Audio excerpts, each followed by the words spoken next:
दोस्तों, किसी को बुरा बोलना, चुगली करना, बुराई करना, जलन व ईर्ष्या का भाव रखना, ये सब आपकी तरक्की व खुशियों को रोक देते हैं, आपके जीवन में गहरा प्रभाव डालते हैं। क्या भाग्य में लिखा कभी मिट सकता है? आज की इस सुंदर कहानी में आपको पता चलेगा कि जो कुछ भी हमारे जन्म से पहले लिखा जा चुका होता है, क्या उसको मिटाया जा सकता है? अगर आप यह सब कुछ जानना चाहते हैं तो इस सुंदर कहानी को कृपया अंत तक जरूर सुनें। दोस्तों, ये कहानी बड़ी ही शिक्षाप्रद, महत्वपूर्ण और ज्ञानवर्धक है। मेरा आपसे निवेदन है कि कहानी के अंत तक हमारे साथ में बने रहना। नमस्कार दोस्तों, अब देर न करते हुए कहानी शुरू करते हैं। प्राचीन समय की बात है। एक गांव में रामू नाम का गरीब किसान रहता था। उसके परिवार में सिर्फ वह और उसकी पत्नी रहती थी। किसान के घर में बहुत समय के बाद एक लड़के का जन्म हुआ। किसान और उसकी पत्नी बहुत खुश थे। सभी आसपास के लोग किसान को बधाई देने के लिए आ रहे थे। एक दिन सुबह का वक्त था। तभी किसान के घर के बाहर से एक साधु ने भिक्षा के लिए आवाज लगाई। किसान के घर में आज खुशी का दिन था, इसलिए उसने साधु महाराज को अंदर बुला लिया और उन्हें बैठने के लिए कहा। जब साधु महाराज बैठ गए तो किसान ने साधु महाराज से कहा, महात्मा जी, हमारे घर में बहुत समय के बाद बच्चे का जन्म हुआ है, आप कृपया करके इसका नामकरण कर दीजिए। साधु ने जैसे ही बच्चे को अपनी गोद में उठाया, तभी साधु ने देखा कि बच्चे की बाजू पर एक चिन्ह बना हुआ है जो राजयोग को दर्शाता है। साधु बच्चे की बाजू के ऊपर चिन्ह देखकर हैरान रह गया। किसान ने जब साधु को हैरान परेशान देखा तो उसने कहा, महात्मा जी, क्या बात है, आप इतना परेशान क्यों नजर आ रहे हो? साधु ने कहा, बेटा, मैं परेशान नहीं हूं, बल्कि मैं तो बहुत खुश हूं, क्योंकि तुम्हारा बेटा बहुत किस्मत वाला है। तुम्हारे बेटे की किस्मत में राजयोग लिखा है। किसान ने कहा, महात्मा जी, मैं आपकी बात समझा नहीं, आप क्या कहना चाहते हो? साधु ने कहा, बेटा, तुम्हारा पुत्र एक दिन राजा बनेगा। इसका विवाह 16 वर्ष की आयु में इस राज्य की राजकुमारी के साथ होगा और फिर यह इस नगर का राजा बन जाएगा। साधु की बात सुनकर रामू बहुत खुश हुआ। जब गांव के लोगों को पता चला कि रामू का बेटा एक दिन इस नगर का राजा बनेगा, तो सभी लोग उसको देखने के लिए आने लगे। एक दिन की बात है, उस नगर का राजा हिरण का शिकार करता करता काफी दूर जंगल में निकल गया, लेकिन हिरण राजा के हाथ नहीं आया। राजा को हिरण का पीछा करते करते प्यास लग गई थी, लेकिन राजा को आसपास कोई नदी या तालाब भी नहीं मिला जहां से वह पानी पी सके। राजा काफी समय से जंगल में इधर उधर घूम रहा था। राजा पानी की तलाश में भटकता हुआ उसी गांव में पहुंच गया जहां रामू रहता था। तभी राजा की नजर एक महात्मा के ऊपर पड़ी। राजा ने महात्मा से पानी मांगा। महात्मा ने राजा को रुकने के लिए कहा और अपनी कुटिया के अंदर से पानी लेने के लिए चले गए।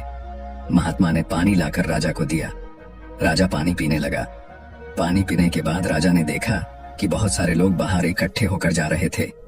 राजा ने महात्मा से उन लोगों के बारे में पूछा तो महात्मा ने कहा, यह सभी रामू के घर जा रहे हैं, क्योंकि उसके घर में एक बहुत ही किस्मत वाला बच्चे का जन्म हुआ है और एक साधु बाबा ने उसके बारे में भविष्यवाणी की है। राजा ने पूछा, बाबा, ऐसी कौन सी भविष्यवाणी की है जिसके कारण सभी लोग वहां जा रहे हैं? महात्मा ने कहा, साधु बाबा ने बताया है कि जब रामू का बेटा 16 साल का होगा तो उसका विवाह इस राज्य के राजा की पुत्री के साथ होगा और उसका पुत्र इस राज्य का राजा बनेगा। महात्मा की बात सुनकर राजा को बहुत गुस्सा आया कि आखिर एक मामूली किसान का बेटा उसकी पुत्री के साथ विवाह कैसे कर सकता है। राजा ने महात्मा से कहा, महात्मा जी, मैं ही इस राज्य का राजा हूँ और आप क्या सोचते हो, एक मामूली किसान के बेटे के साथ मैं अपनी बेटी की शादी कर दूंगा? महात्मा ने कहा, राजन, जो इस बच्चे के भाग्य में लिखा है उसे कोई नहीं मिटा सकता। राजा को अपनी ताकत पर बहुत घमंड था। उसने कहा, महात्मा जी, मैं भगवान का लिखा हुआ आपको मिटाकर दिखाऊंगा।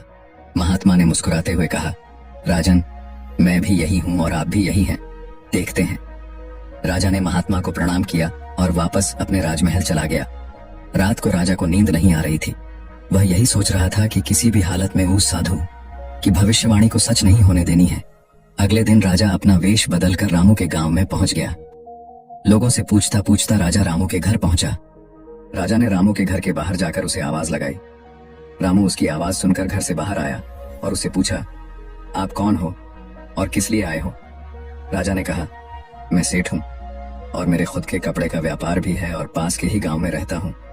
मैंने लोगों से सुना है कि तुम्हारे घर में एक तकदीर वाला बच्चे का जन्म हुआ है और उसकी किस्मत में राजयोग लिखा हुआ है।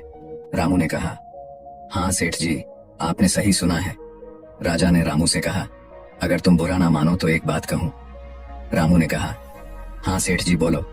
राजा ने कहा, तुम अपना बच्चा मुझे दे दो, इसके बदले में मैं तुम्हें बहुत सारा धन दूंगा और तुम्हारे बच्चे का पालन पोषण भी करूंगा।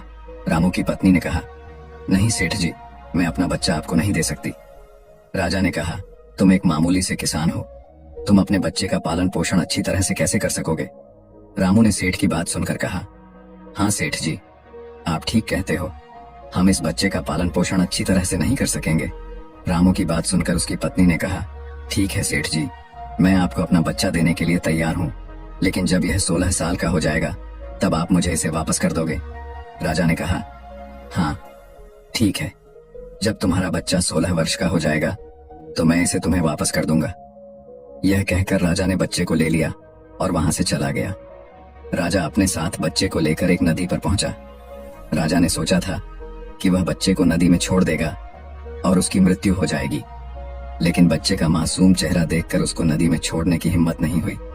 बहुत सोचने के बाद राजा ने लकड़ी का एक संदूक लिया और बच्चे को संदूक में बंद करके पानी में बहा दिया। राजा ने सोचा संदूक गहरी नदी में जाकर अपने आप ही डूब जाएगा और यह बच्चा मर जाएगा।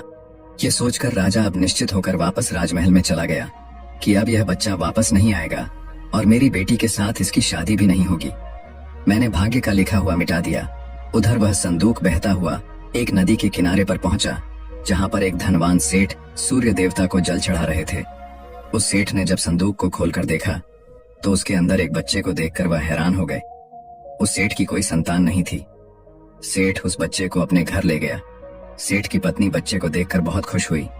उसने जब सेठ से पूछा कि यह बच्चा किसका है, तो सेठ ने उसको बच्चे के बारे में बताया कि कैसे वह उस नदी में बहता हुआ मिला है। सेठ और उसकी पत्नी ने बच्चे के लिए भगवान को हाथ जोड़कर धन्यवाद किया। अब वह बच्चा सेठ के घर में पलने लगा।